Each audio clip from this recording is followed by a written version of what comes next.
Hey guys, ఎలా ఉన్నారు? కుదిరితే మాతో ఉండాలి, కుదరకపోయినా మాతోనే ఉండాలి, కాదు కూడదంటే కుప్ప కూలిపోవాలి. ఎన్నో సంవత్సరాల నుంచి అమెరికా ఫాలో అయ్యే ప్రిన్సిపల్ ఇది.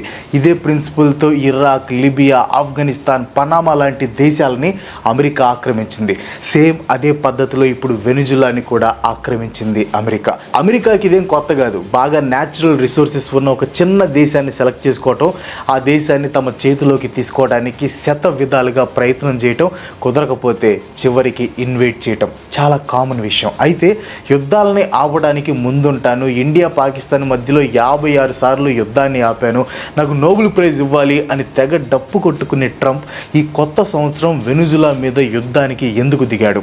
వెనిజులాలో రెజ్యూమ్ చేంజ్ కోసం ఎందుకు ట్రంప్ ఇంత తపన పడుతున్నాడు? అక్కడ అధికారం చేంజ్ అయితే ట్రంప్కి లాభం ఏంటి? ఇరాక్లో మాస్ డిస్ట్రక్షన్ వెపన్స్ ఉన్నాయని చెప్పి అప్పట్లో అమెరికా ఇరాక్ని ఆక్రమించింది. కానీ అదంతా వట్టి నాటకం అని, ఇరాక్ని ఆక్రమించింది ఆయిల్ కోసమని బయటపడింది. దాని మీద నేను అమెరికా అరాచకాల సిరీస్లో ఒక వీడియో కూడా చేశాను. ఇన్ కేసు మీరు మిస్ అయితే చూడటానికి ట్రై చేయండి.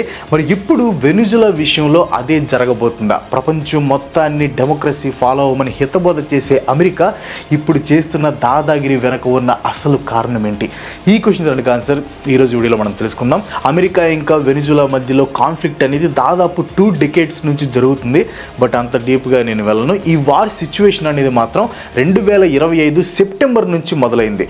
ట్రంప్ వెనిజులా గవర్నమెంట్ని ఒక ఉగ్రవాద సంస్థ అని డిక్లేర్ చేశాడు. జస్ట్ డిక్లేర్ చేయటమే కాదు, వెనిజులా మీద అటాక్కి దిగాడు. కరేబియన్లో భారీగా నేవల్ ఫోర్సెస్ని డిప్లాయ్ చేసి వెనిజులాకి చెందిన 26 బోట్స్ మీద అటాక్ చేసి దాదాపు 100 మందిని బలి తీసుకున్నాడు. అంతేకాదు, వెనిజులా నుంచి పోయే ఆయిల్ ట్యాంకర్స్ని, షిప్స్ని బ్లాక్ చేయడంతో పాటు చాలా వరకు ఆయిల్ని అమెరికా సీజ్ కూడా చేసింది. దీని గురించి తర్వాత మాట్లాడదాం.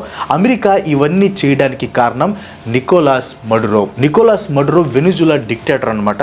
ఇతని అండర్లో వెనిజులా విపరీతంగా డ్రగ్ ట్రాఫికింగ్ని చేస్తుంది. అమెరికాకి కొకైన్ లాంటి డేంజరస్ డ్రగ్స్తో పాటు క్రిమినల్స్ను కూడా పంపుతుంది అనే కారణంతో ట్రంప్ అడ్మినిస్ట్రేషన్ ఇతన్ని పవర్ నుంచి తప్పించాలి అని ప్లాన్ చేసింది. అయితే ఈ డ్రగ్ సప్లై ఎలిగేషన్ ఏదైతే ఉందో అది బేస్లెస్ అని చాలామంది ఎక్స్పర్ట్స్ అంటున్నారు. ఎందుకంటే వెనిజులా నుంచి అమెరికాకి డ్రగ్స్ సప్లై అవుతున్నాయి అనే దానికి సాలిడ్ ప్రూఫ్స్ని అమెరికా ఇంతవరకు బయటపెట్టలేదు. అంతేకాదు, యుఎస్లో సప్లై అవుతున్న డ్రగ్స్కి వెనిజులా రూలర్ మడురోకి ఎటువంటి లింక్స్ లేవని యుఎస్ ఇంటెలిజెన్స్ వాళ్ళే మెమో ఇచ్చారు. కానీ వీటిని యుఎస్ గవర్నమెంట్ పట్టించుకోలేదు.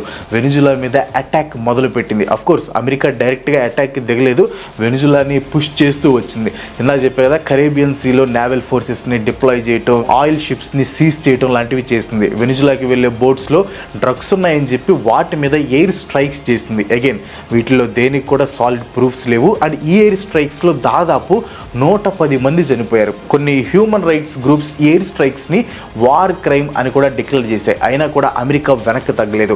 అమెరికా గోల్ ఒక్కటే, వెనిజులాలో తమకి సపోర్ట్ చేసే రూలర్ ఉండాలి. దీనికోసం ట్రంప్ చాలా పగడ్బందీగా ప్లాన్ని అమలు చేశాడు. మీకు గుర్తుంటే former Venezuela president Hugo Chavez మీద అమెరికా చాలాసార్లు అసాసినేషన్ అటెంప్ట్స్ చేసింది. బట్ ఏది కూడా సక్సెస్ అవ్వలేదు. 2025 ఆగస్టులో ట్రంప్ ఒక సీక్రెట్ డైరెక్టివ్ సైన్ చేశాడనమాట. దీన్ని సైన్ చేయటం వల్ల లాటిన్ అమెరికన్ కంట్రీస్లో ఉన్న డ్రగ్ కార్టెల్స్ మీద డైరెక్ట్ మిలిటరీ ఫోర్స్ యూజ్ చేసే పవర్ పెంటగానికి లభించింది. అలా డ్రగ్ కార్టెల్స్ ఉన్న లాటిన్ అమెరికన్ కంట్రీస్లో వెనిజులా కూడా ఒకటి. అండ్ ఈ డైరెక్టివ్ సైనింగ్ అనేది పబ్లిక్ డిబేట్ లేకుండా జరిగింది. అంటే ట్రంప్ అడ్మినిస్ట్రేషన్ అమెరికన్ ప్రజలతో సంబంధం లేకుండా ఈ డైరెక్టివ్ని సైన్ చేసింది. ఈ డైరెక్టివ్ని అడ్డం పెట్టుకొని కౌంటర్ నార్కోటిక్స్ యాక్షన్ పేరుతో అమెరికా వెనిజులా మీద యుద్ధం స్టార్ట్ చేసింది. ట్రంప్ అయితే ఏకంగా నికోలాస్ మడురోని అరెస్ట్ చేస్తే $50 మిలియన్ రివార్డ్ ఇస్తానని డిక్లేర్ చేశాడు. $50 మిలియన్. నిజంగా వెనిజులా డ్రగ్స్ని అమెరికాలోకి పంపుతుందనిపిస్తే వాటిని ఆపటం యుఎస్కి పెద్ద కష్టం కాదు. కానీ నికోలాస్ మడురోని పట్టుకోవాలి, అరెస్ట్ చేయాలని ట్రంప్ ట్రై చేశాడు. అందుకే అంత పెద్ద రివార్డ్ డిక్లేర్ చేశాడు. ఇక్కడ పాయింట్ అమెరికాలోకి డ్రగ్స్ రాకుండా ఆపటం కాదు, మడురో చేతిలో నుంచి పవర్ లాక్కోవటం. ట్రంప్ జస్ట్ రివార్డ్తో ఆగలేదు, ఇంకో అడుగు ముందుకేసి సిఐఏకి వెనిజులాలో కోవర్ట్ ఆపరేషన్స్ చేయడానికి అప్రూవల్ కూడా ఇచ్చాడు. నార్మల్గా ఇలాంటి కోవర్ట్ ఆపరేషన్ ఆపరేషన్స్లో జస్ట్ సీక్రెట్ ఇన్ఫర్మేషన్ని మాత్రమే గ్యాదర్ చేస్తారు. కానీ ట్రంప్ అడ్మినిస్ట్రేషన్ మాత్రం మడురోని గద్దె దించడానికి ఎటువంటి యాక్షన్స్ అయినా తీసుకోవాలని సిఐఏని సూచించింది. చెప్పినట్లే సిఐఏ టీం మడురో ప్రతి మూమెంట్ని అబ్జర్వ్ చేస్తూ వచ్చింది. వీటన్నిటిని ట్రంప్ అడ్మినిస్ట్రేషన్ కాంగ్రెస్తో డిస్కస్ చేయకుండా అమెరికన్ ట్యాక్స్ పేయర్స్కి చెప్పకుండా చేసింది. ఫైనల్గా కొన్ని నెలల పాటు మడురోని సీక్రెట్గా అబ్జర్వ్ చేస్తూనే ట్రంప్ మడురో మీద ప్రెషర్ పెడుతూ వచ్చాడు. కానీ మడురో మాత్రం మాట వినకపోవడంతో ఫైనల్గా జనవరి 3, 2024 ఆపరేషన్ రిజాల్వ్ అనే కోడ్ వాటితో అమెరికా వెనిజులా మీద ఆల్ అవుట్ అటాక్కి దిగింది. ముందుగా వెనిజులా క్యాపిటల్ అయిన కరాకస్లో పవర్ కట్ చేశారనమాట. 20 డిఫరెంట్ లొకేషన్స్ నుంచి 150 ఎయిర్ క్రాఫ్ట్స్ కరాకస్ మీద దాడి చేశాయి. కరాకస్ అంత గందరగోళంలో ఉన్నప్పుడు యుఎస్ లా ఎన్ఫోర్స్మెంట్ ఆఫీషియల్స్ హెలికాప్టర్లో మడురో ఉంటున్న ఇంటిని చుట్టుముట్టి అతన్ని ఇంకా అతని వైఫ్ని అరెస్ట్ చేశారు. ఇదంతా కూడా ట్రంప్ అడ్మినిస్ట్రేషన్ కాంగ్రెస్ అనుమతి లేకుండా చేసింది. అండ్ ఈ రేంజ్లో అటాక్ లేదా వార్కి దిగాలంటే ఖచ్చితంగా కాంగ్రెస్ అప్రూవల్ ఉండి తీరాలి. అఫ్కోర్స్ మడురో ఏమీ మంచోడు కాదు. ఇన్ఫ్యాక్ట్ అతను ఒక రూత్లెస్ డిక్టేటర్ అనమాట. అతని అండర్లోనే వెనిజులా వరస్ట్ సిచ్యువేషన్లోకి వెళ్ళింది. అండ్ అతను అరెస్ట్ అయ్యాక వెనిజులా ప్రజలు సంబరాలు కూడా చేసుకున్నారు. కానీ ఎంత పెద్ద రూత్లెస్ డిక్టేటర్ అయినా సరే ఇంటర్నేషనల్ లాస్ని ఫాలో అవ్వకుండా అమెరికా ఇలా చేయటం కరెక్టేనా? ఇదే పని నార్త్ కొరియా మీద చేసే దమ్ముందా? దమ్ముంటే కిమ్ అని టచ్ చేయమని చెప్పండి. దాని గురించి కూడా తర్వాత మాట్లాడదాం. ఒకడు నాకు ఎదురొచ్చిన వాడికే రిస్క్, నేను ఒకడికి ఎదురెళ్ళిన వాడికే రిస్క్. తొక్కి పడేస్తా.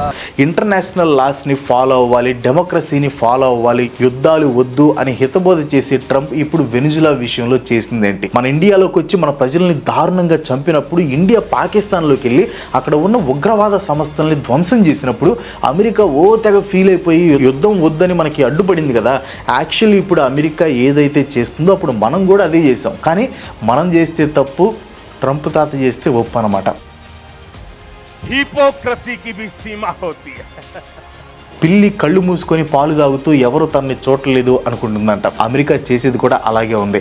జనాలందరూ అమెరికా కరాకస్ మీద చేసిన ఎయిర్ స్ట్రైక్, మడురో ఇంటికి వెళ్ళి అతన్ని అరెస్ట్ చేసిన తీరుని మాత్రమే మాట్లాడుకుంటారులే అని అమెరికా అనుకుంటుంది. అంటే వాళ్ళకి ఫస్ట్ నుంచి ఉన్న అలవాటేలేండి, సినిమా స్టైల్లో అటాక్లు చేసి తెగ ఫీల్ అయిపోతూ ఉంటారు. ఇప్పుడు కూడా అంతే, హాలీవుడ్ సినిమా రేంజ్లో మడురోని అరెస్ట్ చేసామని చెప్పుకుంటున్నారు. కానీ అసలు నిజంగా ఎందుకు మడురోని అరెస్ట్ చేయాల్సి వచ్చిందనేది ఎవరికీ తెలియదు అనుకుంటుంది అమెరికా.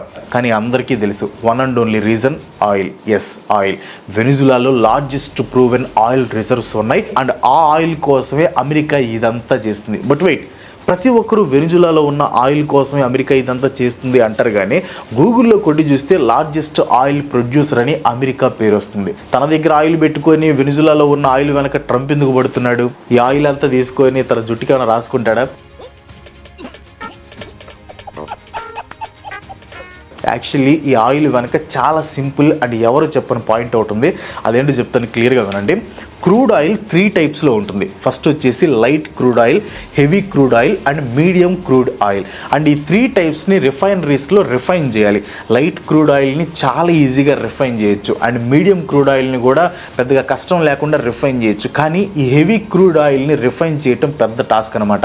పెద్ద పెద్ద రిఫైనరీస్ కావాలి. ఇప్పుడు ఆయిల్ రిజర్వ్స్ దగ్గరికి వద్దాం. ఈ ప్రపంచంలోనే ఎక్కువ క్రూడ్ ఆయిల్ అమెరికాలో దొరుకుతుంది, కానీ అది light crude oil. So problem ఏంటంటే అమెరికా కొన్ని $బిలియన్ ఖర్చు పెట్టి 100కి పైగా హెవీ రిఫైనరీస్ని బిల్డ్ చేస్తుంది, స్పెషల్గా హార్డ్ క్రూడ్ ఆయిల్ని రిఫైన్ చేయడం కోసం. అమెరికా ఎకానమీ అంతా ఈ హెవీ ఆయిల్ని రిఫైన్ చేయడం మీదే డిపెండ్ అయి ఉంటుంది. కానీ వాళ్ళ దగ్గర దొరికేది లైట్ క్రూడ్ ఆయిల్. అండ్ ఈ లైట్ క్రూడ్ ఆయిల్ని స్పెషల్గా హెవీ క్రూడ్ ఆయిల్ కోసం బిల్డ్ చేసిన హెవీ రిఫైనరీస్లో రిఫైన్ చేయలేరు. కాబట్టి అమెరికా హెవీ క్రూడ్ ఆయిల్ని ఇంపోర్ట్ చేసుకుంటుంది. అండ్ ఈ ప్రపంచంలో హెవీ క్రూడ్ ఆయిల్ దొరికేది ఎక్కడో తెలుసా?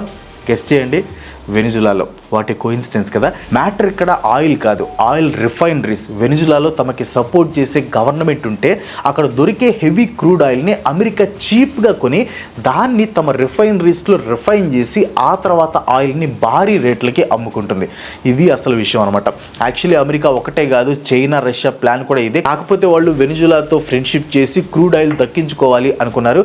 అది ఆల్మోస్ట్ జరుగుతుంది అనుకున్న టైంలో అమెరికా కౌంటర్ డ్రగ్ టెర్రరిజం అనే ఒక బ్యాన్ బ్యానర్ తగిలించి వెనిజులాని తమ చేతిలోకి తెచ్చుకుంది. 2025 Nobel prize winner Maria Corina Machado గుర్తుందా? ఈమె ట్రంప్ సపోర్టర్ అండ్ వెనిజులాలో మేజర్ అపోజిషన్ లీడర్ అనమాట. సో ఈమె కానీ మడురో ప్లేస్లోకి వస్తే అమెరికా పంట పండిపోతుంది అని అందరూ అనుకున్నారు. కానీ వెనిజులా సుప్రీంకోర్టు మాత్రం డెల్సీ రోడ్రిగ్స్ని యాక్టింగ్ ప్రెసిడెంట్గా అపాయింట్ చేసింది. వెంటనే ట్రంప్ తన కడుపు మంటంతా చూపిస్తూ డైరెక్ట్గా డెల్సీ రోడ్రిగ్స్కి వార్నింగ్ ఇచ్చాడు. యూఎస్కి సపోర్ట్గా ఉండాలని డెల్సీ రోడ్రిగ్స్ కానీ కరెక్ట్గా ఉండకపోతే మడురో కంటే దారుణమైన పరిస్థితి వస్తుందని సిగ్గు లేకుండా వార్నింగ్ కూడా ఇచ్చాడు. అసలు నాకు అర్థం కాని విషయం ఏంటంటే, ప్రపంచ దేశాలన్నీ అమెరికా బానిసలని ట్రంప్ అనుకుంటున్నాడా?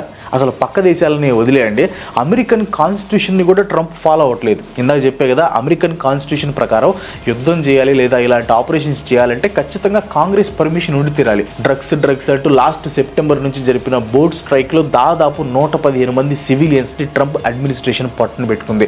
అంతేకాదు ట్రంప్ క్లియర్గా వెనిజులాని ఆయిల్ కోసం అటాక్ చేశాడు. దీనికి ట్రంప్ హిపోక్రసీయే ప్రూఫ్. రీసెంట్గా ఫార్మర్ ప్రెసిడెంట్ ఆఫ్ హోండురస్ అయిన జువాన్ ఆర్లాండో హెర్నాండెజ్ యూఎస్లోకి టన్స్ ఆఫ్ కొకైన్ సప్లై చేశాడని ప్రూవ్ అయింది. కానీ ట్రంప్ అతనికి ఎటువంటి శిక్ష వేయకుండా వదిలేశాడు. ఇక్కడ ప్రూఫ్స్ లేకుండా మడురోని అరెస్ట్ చేసి డ్రగ్స్ సప్లై చేశాడు అని కోర్టులో ప్రూవ్ అయిన హెర్నాండెజ్ని వదిలేయటం వెనక ఉన్న లాజిక్ ఏంటో నాకు అర్థం కావట్లేదు. నేను కూడా ఒప్పుకుంటాను, వెనిజులాలో సిచ్యువేషన్ వరస్ట్గా ఉంది. ఇన్ఫ్లేషన్, అన్ఎంప్లాయ్మెంట్, పావర్టీ, అష్ట దరిద్రాలన్నీ పాపం వాళ్ళకే ఉన్నాయి. అండ్ డిక్టేటర్గా మడురో పవర్లో ఉండటం కరెక్ట్ కాదు. సో అలాంటప్పుడు ఏం చేయాలి? యుఎన్తో కలిసి వెనిజులాని బాగు చేయడం కోసం ప్రయత్నం చేయాలి. కానీ అమెరికా ఏం చేసింది? మడురో ఒక రూత్లెస్ డిక్టేటర్ అని చెప్పి ఎయిర్ స్ట్రైక్స్కి దిగింది. ఓహో, డిక్టేటర్షిప్ ఉంటే అటాక్ చేస్తారా? ఒక డిక్టేటర్ ఉన్నాడు, భారీ పొట్ట, డిప్ప కటింగ్ వేసుకుని చూడటానికి కమెడియన్ లాగా ఉంటాడు, క్యూట్ స్వీట్ పొటాటోలా ఉంటాడు. ఆ డిక్టేటర్ని టచ్ చేయమని చెప్పండి చూద్దాం, ఏమాత్రం టచ్ చేస్తారో. ఎస్, నేను చెప్తుంది నార్త్ కొరియా డిక్టేటర్ మన కిమ్ మావ్ గురించే. టచ్ చేయటం కాదు కదా, టచ్ చేయాలి అనే ఆలోచన కూడా కిమ్ మావ్ రానివ్వలేదు.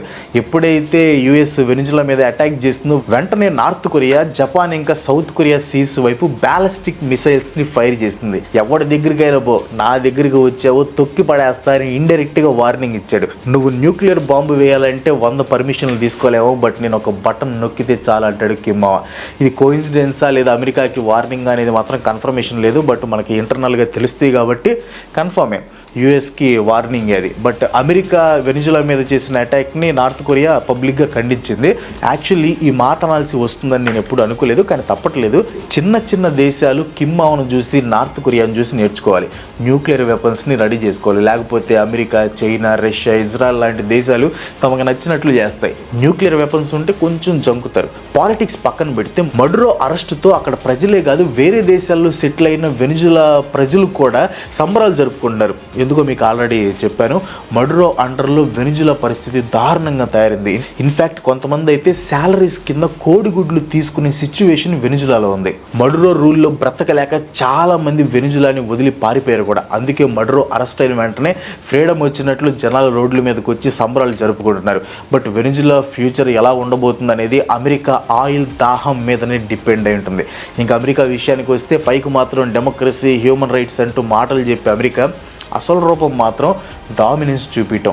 ఎనర్జీ, ట్రేడ్ రూట్స్, ఆయిల్ ఏదైనా సరే తమ ఆధిపత్యం కోసం అమెరికా ఎంత దూరమైనా వెళ్తుంది, ఏ ముసుగైనా వేస్తుంది. ఆల్రెడీ అమెరికా అరాచకాల గురించి నేను కొన్ని వీడియోస్ చేశాను.